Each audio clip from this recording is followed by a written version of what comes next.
আসসালামু আলাইকুম। শুরুতেই ৩টা পয়েন্ট আপনাদেরকে জানিয়ে দিচ্ছি, যে পয়েন্টগুলো নিয়ে বিস্তারিত কথা বলতে চাই, তাহলে আপনাদের বুঝতে সুবিধা হবে।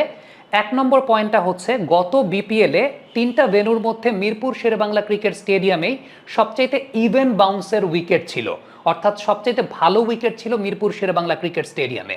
২ নম্বর পয়েন্টটা হচ্ছে ২০১৬-১৭ সালে ইংল্যান্ড অস্ট্রেলিয়াকে হারানো যে পিচ, কিংবা ২১-২২ সালে অস্ট্রেলিয়া নিউজিল্যান্ডকে হারানো যে মিরপুরের পিচ, আর এবারের মিরপুরের পিচ একরকম না।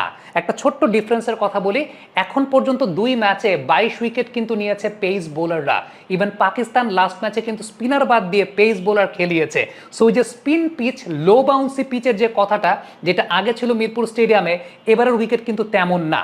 ৩ নম্বর পয়েন্টটা হচ্ছে, যেটা সবচেয়ে গুরুত্বপূর্ণ এবং যে পয়েন্টটা নিয়ে শুরু করতে চাই, সেটা হচ্ছে গেল ২০ বছরে এই নিয়ে মাত্র তৃতীয়বারের মতো জুলাই মাসে কোনো ইন্টারন্যাশনাল টি-20 সিরিজ খেলছে বাংলাদেশ। কারণটা হচ্ছে, জুলাই মাসকে বলা হয় আমাদের এখানে ভরপুর বৃষ্টিপাতের মাস। ক্রিকেটীয় পরিভাষায় আমরা সেটাকে বলি অফ সিজন। এই সময়টাতে হয় বাংলাদেশ টিম বাইরে ওভারসিজ ট্যুর করে, অথবা দেশে থাকলে বাংলাদেশ টিম যে কাজটা করে সেটা হচ্ছে স্কিল ট্রেনিং করে, ফিটনেস ট্রেনিং করে। এই পাকিস্তান সিরিজটা মূলত ফারুক ভাই যে সময়টাতে ছিলেন, ওই সময়টাতে একটু আদর ভালোবাসা দিয়ে আসলে একটা সিরিজ তিনি বাগিয়ে এনেছিলেন, এবং সে কারণে এই সিরিজটা খেলতে হচ্ছে। কেন এই সিজনটাতে আসলে ক্রিকেট খেলা হয় না বাংলাদেশের মাটিতে, বা ইন্টারন্যাশনাল ক্রিকেট হয় না? ২বার হয়েছে। এর আগে হয়েছিল ২০২৩ সালে আফগানিস্তানের সঙ্গে, তার আগে হয়েছিল ২০১৫ সালে সাউথ আফ্রিকার সঙ্গে। কেন হয় না, তার পেছনে সবচেয়ে বড় কারণটা হচ্ছে, এই সময়টাতে হাই কোয়ালিটির উইকেট প্রডিউস করা যায় না। সাইন্টিফিক্যালি যায় না, বৈজ্ঞানিকভাবে এই সময়টাতে হাই কোয়ালিটির উইকেট প্রডিউস করা যায় না। কারণ হাই কোয়ালিটির উইকেট প্রডিউস করতে চাইলে পিচটা ড্রাই হতে হবে, মানে পিচটা শুকনো হতে হবে। সমস্যার জায়গাটা হচ্ছে, এই টি-20 সিরিজটা শুরুর ১০ দিন আগেই যদি আপনি চিন্তা করেন, ১০ দিনের মধ্যে ৮-৯ দিন টানা বৃষ্টিপাত হয়েছে। এখন এই যে উইকেট ড্রাই করার জন্য ২টা পদ্ধতি লাগে। একটা পদ্ধতি হচ্ছে ডিরেক্ট সানলাইট প্রয়োজন, একদম ডিরেক্ট সূর্যালোকটা প্রয়োজন। ২ নম্বর পদ্ধতিটা হচ্ছে একটু আর্টিফিশিয়াল ওয়েতে, যেটা আপনার একদম ঘাসের রুট থেকে জিনিসটাকে ড্রাই করে নিয়ে আসা।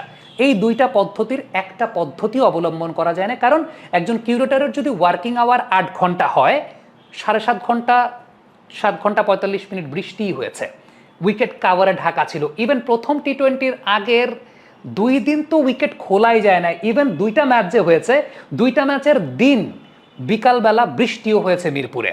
সো আলটিমেটলি উইকেট কিন্তু ড্রাই হতে পারে নাই কোনোভাবেই, মানে উইকেটটাকে ড্রাই করা সম্ভব হয় নাই ওইভাবে।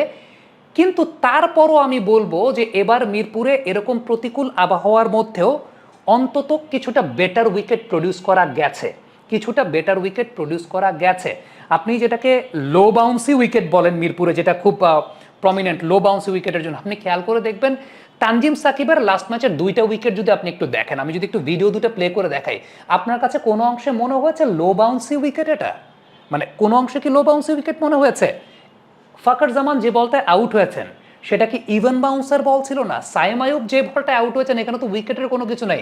এই যে 4টা উইকেট আপনাকে আমি দেখালাম, এই 4টা উইকেটের কোনো উইকেট কি লো বাউন্স ছিল? কোনো উইকেটই লো বাউন্স ছিল না। হ্যাঁ, এটা স্যাঁতসেঁতে কন্ডিশন, স্টিকি কন্ডিশন যেটাকে আমরা বলি। এইখানে যেটা হয়, বল পড়ার পর একটু লেটে আসে। ডেফিনেটলি ইটস ট্রু, বল পড়ার পর লেটে আসে। এটা শুধুমাত্র মিরপুর না, এটা যদি আপনি সিলেটেও খেলতেন, এটা যদি আপনি চট্টগ্রামেও খেলতেন, এমন যে জায়গায় খেলতেন যেখানে আসলে গেল কয়েকদিন ধরে বৃষ্টিপাত হয়েছে, ব্যাপারটা সেরকমই হতো। আপনি দেখেন লর্ডসে যখন বৃষ্টি হয়, বৃষ্টির পরে কি বলা হয়, প্রথম ১ ঘন্টা খুবই ভাইটাল, কারণ বলের ল্যাটারাল মুভমেন্ট হবে, উইকেটে ময়েশ্চার থাকে। Exactly same thing goes with that. গেল কদিন ধরে বৃষ্টি হয়েছে, ২টা ম্যাচের দিন বিকালবেলাও কিন্তু বৃষ্টি হয়েছে, সো উইকেট ওয়াজ কাভার্ড। ওয়ালটন এখন দেশের সীমানা পেরিয়ে পৌঁছে গিয়েছে ৫০টিরও বেশি দেশে। ওয়ালটন, ঘরে ঘরে, বিশ্বজুড়ে। ২টা পদ্ধতি, একটা হচ্ছে ডিরেক্ট সানলাইট পাওয়া পিচের, এটা তো একটা বিজ্ঞান, এটা তো একটা সায়েন্স। মাটি ডিরেক্ট সানলাইট পাওয়া, এটা যেমন একটা বিষয়, সেটাও পায় নাই। দ্বিতীয়ত যে বিষয়টা, সেটা হচ্ছে এই যে আর্টিফিশিয়ালি আপনি যেখানে আসলে ড্রাই করাবেন, সেই ড্রাই করানোটাও আসলে পসিবল হয় নাই। সো চাইলেও চাইলেও এই সিজনে বেটার উইকেট প্রডিউস করা সম্ভব না। উইকেট কন্ডিশন ওয়াজ স্টিকি, এটা দিয়ে মানে চিন্তার কোনো, মানে এটা নিয়ে অস্বীকার করার কোনো কিছু নেই। কিন্তু আপনি যেটাকে লো বাউন্সি উইকেটের কথা বলবেন, স্পিন পিচ, লো বাউন্সি পিচ, যেটা আসলে ১৬-১৭ সালে বা ২১ সালে হয়েছিল, ওইটা যদি হতো তাইলে ২২টা উইকেট পেস বোলাররা নিতেন না। পাকিস্তান টিম আবরারকে বসিয়ে বাড়তি একটা পেস বোলার খেলাতো না। এটা হচ্ছে মানে সবচাইতে ভাইটাল পয়েন্টের জায়গা। এবারে আসি আমি একটা বিষয়, সেটা হচ্ছে যে ইন্টারন্যাশনাল ক্রিকেটে যে কোনো ধরনের উইকেটে আপনাকে খেলতে হবে, এনি কাইন্ড অফ সারফেস আপনাকে খেলতে হবে, এটা ইন্টারন্যাশনাল ক্রিকেটে। হ্যাঁ, আপনার প্র্যাকটিসটা আপনি রাইট জায়গায় করছেন কিনা সেটা হচ্ছে গুরুত্বপূর্ণ বিষয়। আমি সবসময় বলি আমাদের ন্যাশনাল টিমের প্র্যাকটিসটা মিরপুর থেকে সরিয়ে নেওয়া উচিত, কারণ মিরপুরের চাইতেও বেটার কন্ডিশনটা রাজশাহীতে বা বগুড়াতে বা চট্টগ্রামে, ন্যাশনাল টিমের প্র্যাকটিসটা চট্টগ্রামে কিংবা রাজশাহীতে হওয়া উচিত, কারণ সেখানে প্লেয়ারদের বেটার স্কিল ডেভেলপমেন্ট হয়, ব্যাটসম্যানরাও ভালো ব্যাটিং করতে পারবেন, বোলাররাও কষ্ট করে তাদেরকে বোলিং করে উইকেট নেওয়ার স্কিল অর্জন করতে হবে। সো সেই জায়গাটা হতে পারে, কিন্তু সিরিজ যখন আপনি খেলছেন সেটা যে কোনো জায়গায় হতে পারে। একটা কথা আমাদের দেশে খুব ভুল প্রচলিত আছে, সেটা হচ্ছে এই ধরনের উইকেটে খেলে ফেক কনফিডেন্স তৈরি হচ্ছে কিনা। ইন্টারন্যাশনাল ক্রিকেট প্র্যাকটিসের জায়গা না, আপনার স্কিল তৈরির জায়গায় ইন্টারন্যাশনাল ক্রিকেট খেলার মাধ্যমে না। ইন্টারন্যাশনাল ক্রিকেটে যে কোনো ধরনের উইকেটে খেলা হতে পারে। এখন মিরপুর নিয়ে আমরা এই কথাটা বলছি, গেল টি-20 বিশ্বকাপের কথা যদি আমরা চিন্তা করি, কিংসটাউনের যে ম্যাচগুলো হয়েছে, কিংসটাউনে লাস্ট যে ম্যাচটা হয়েছে আফগানিস্তানের 115 রান বাংলাদেশ চেস করতে পারে নাই। অস্ট্রেলিয়া আফগানিস্তানের সঙ্গে সেকেন্ড ইনিংসে এরকম একটা রানে অল আউট হয়ে গেছে, তারা ম্যাচটা হেরেছে। সাউথ আফ্রিকা এবং নেপালের ম্যাচটা এরকম 114-15 রানের একটা ব্যাপার ছিল। ওই ম্যাচটায় সাউথ আফ্রিকা কোনো মতে লাস্টে তারা ম্যাচটা জিতেছে, এক রানে খুব সম্ভবত ম্যাচটা তারা জিতেছে। বাংলাদেশ নেপালের সাথে 105 রানে অল আউট হয়ে গেছিল। সব কিন্তু কিংসটাউনের ম্যাচের কথা বলছি, সব কিংসটাউনের ভেন্যুর ম্যাচের কথা বলছি। এখন এই টাইপের ভেন্যুতে ওয়ার্ল্ড কাপের খেলা হয় না, এই টাইপের স্টিকি কন্ডিশনে ওয়ার্ল্ড কাপের খেলা হয়। বৃষ্টি বাদল থাকলে স্টিকি কন্ডিশনে ওয়ার্ল্ড কাপের খেলা হয়।